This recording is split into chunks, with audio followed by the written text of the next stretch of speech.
Good morning বন্ধুরা। আজকে জানাবো প্রেজেন্ট কন্টিনিউয়াস টেন্সের আরও কিছু উদাহরণ সম্পর্কে। গঠন তোমাদেরকে প্রথমেই বলেছি, subject in, is, am, are, ভার্বের সঙ্গে আইএনজি, তারপর আদার্স ওয়ার্ড। এখানে দেখো, a crowd is moving forward, একদল জনতা এগিয়ে আসছে। I am running in the field, আমি মাঠে দৌড়াচ্ছি। দি গার্ল ইজ সিঙ্গিং, বালিকাটি গান গাইছে। She is working in the garden, সে মাঠে কাজ করছে।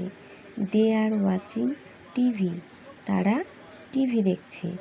তাহলে এখানে দেখলে সাবজেক্টের পরে ইজ মুভিং, তারপর হচ্ছে অ্যাম রানিং, তারপরে হচ্ছে ইজ সিঙ্গিং, তারপর হচ্ছে ইজ ওয়ার্কিং আর ওয়াচিং।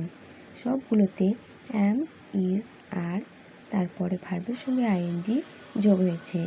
এবার নেগেটিভ সেন্টেন্সে দেখো, নেগেটিভ সেন্টেন্সে হচ্ছে সাবজেক্ট, তারপর ইজ, অ্যাম, আর, তারপর নট বসবে এবং ভার্বের সঙ্গে আইএনজি যোগ হবে। যেমন, the child is not playing, শিশুটি খেলছে না।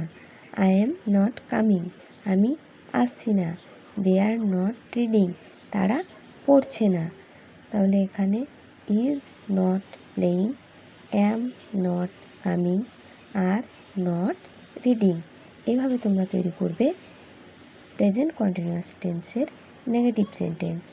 এবারে এসো দেখে নিই ইন্টারোগেটিভ সেন্টেন্সে বা কোয়েশ্চেন মার্ক দিয়ে। কোয়েশ্চেন মার্ক দিয়ে প্রথমে ইজ, অ্যাম, আর প্রথমে বসবে, তারপর বসবে সাবজেক্ট এবং তারপরে ভার্বের সঙ্গে আইএনজি। যেমন, আর ইউ কামিং, তুমি কি আসছো? আর দি বয়েজ রানিং, বালকরা কি দৌড়াচ্ছে? আর ইউ স্লিপিং, তুমি কি ঘুমাচ্ছ? প্রেজেন্ট কন্টিনিউয়াস টেন্সে যে ভার্বগুলি ব্যবহার হয় না সেগুলি দেখো। যেমন, বিলিভ, হেয়ার, হেট, নো, লাইক, লাভ, লেট, রিমেম্বার, ওয়ান্ট, সিন। এরকম ধরনের আরও ভার্ব আছে যেগুলো প্রেজেন্ট কন্টিনিউয়াস টেন্সে ব্যবহার করা হয় না। আর কোশ্চেন মার্ক দিয়ে তোমরা প্রেজেন্ট কন্টিনিউয়াস টেন্স করলে শেষে অবশ্যই জিজ্ঞাসা চিহ্ন দেবে।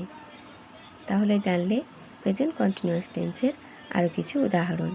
যদি চ্যানেলে নতুন হয়ে থাকো, চ্যানেলটিকে সাবস্ক্রাইব করে দিও এবং একটা লাইক করে দিও, যাতে পরে আবার তোমাদের জন্য নতুন নতুন ভিডিও আনতে পারি।